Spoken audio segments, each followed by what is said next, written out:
अस्सलामुअलैकुम। Drama serial बड़े भैया की आने वाली एक साथ बहुत ही धमाकेदार होने वाली है। वानिया और मिशी की आपस की बातें सुनकर महविश बहुत ज़्यादा परेशान होती है कि दोनों की एक ही नेचर है और दोनों एक ही माइंड लेकर इस घर में आई हैं, यानी ये घर का शिराजा भी खेलना चाहती है। दोनों की पॉलिसी एक बन चुकी है कि किसी तरह से बड़े भैया को साइड पर हटा के सारी की सारी प्रॉपर्टी अपने नाम करवाई जाए। ये किस कदर खुदगर्ज लड़कियां हैं। वानिया और मिशी की ये बातें सुनकर महविश बहुत ज़्यादा परेशान होती है और फौरन कॉल मिलाती है मामी को और उनको सारी बात बताती है कि ये दोनों आपस में इस तरह से डिस्कस कर रही हैं। वानिया तो है ही वैसी, उसका दिमाग ना जाने किन हवाओं में है, लेकिन अब वो घर नहीं आई दुल्हन जो है मिशी, उसका भी दिमाग ख़राब कर रही है, उसको भी अपने रंग में ढालने की कोशिश कर रही है। मामी आप मुझे बताइए मैं घर के माहौल को कैसे सही करूं। अब मामी उन्हें बताती है कि शुरू दिन से ही मुझे मिशी जो है वो वानिया की तरह ही लगती है और कबीर बार बार यही वक्त तो बोल रहा था कि मुझे डर लगता है कि ये जो नई मिशी आई है ये कहीं वानिया की तरह ना हो, इसलिए महविश तुम इन दोनों की बातों में बिल्कुल मत आना।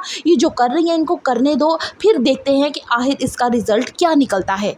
बीवियों के मामले में अलमीर और समीर दोनों ही बड़े बदकिस्मत होते हैं, क्योंकि दोनों की बीवियां ही बड़ी अयाश तबीयत की होती हैं। वो एक रुपया जोड़कर राजी नहीं होते, बल्कि ये चाहती हैं कि जो बड़े भैया जिनकी सारी प्रॉपर्टी है वो भी उनके नाम पे लगा दी जाए। शुएब, वानिया और मिशी तीनों ने ही अपनी एक पार्टी बना ली है कि घर को अब नुकसान पहुंचा कर रहेंगे। अब ये तीनों ही दिमाग ख़राब हो चुके हैं, इनके घर में हर चीज़ इनको सहूलत मुयस्सर है, इवन के हर चीज़ की आज़ादी है, लेकिन फिर भी ये चाहते हैं कि अलग अलग अपार्टमेंट इनके हों और अलग अलग लाइफस्टाइल यूज़ करें, और वो भी सिर्फ बड़े भैया के खर्चे पे। इनका मेन टारगेट जो है वो महविश है कि किसी तरह से महविश को बड़े भैया की ज़िंदगी से निकाल बाहर किया जाए। घर वाले तो अच्छी तरीके से समझ चुके हैं कि ये तीनों किस खसलत के मालिक हैं। उन तीनों को ही ऐसा लगता है कि उन पे घर पे अगर कोई रोक टोक है तो वो सिर्फ महविश की वजह से है। लेकिन जल्द ही महविश अब गुड न्यूज़ सुनाने वाली है, जिससे इन तीनों के अरमानों पे पानी फिर जाएगा। आने वाली एक साथ बहुत ही धमाकेदार होने वाली है। सो फर्दर रिव्यूज ऑफ बड़े भैया करनी, subscribe my channel and like the video.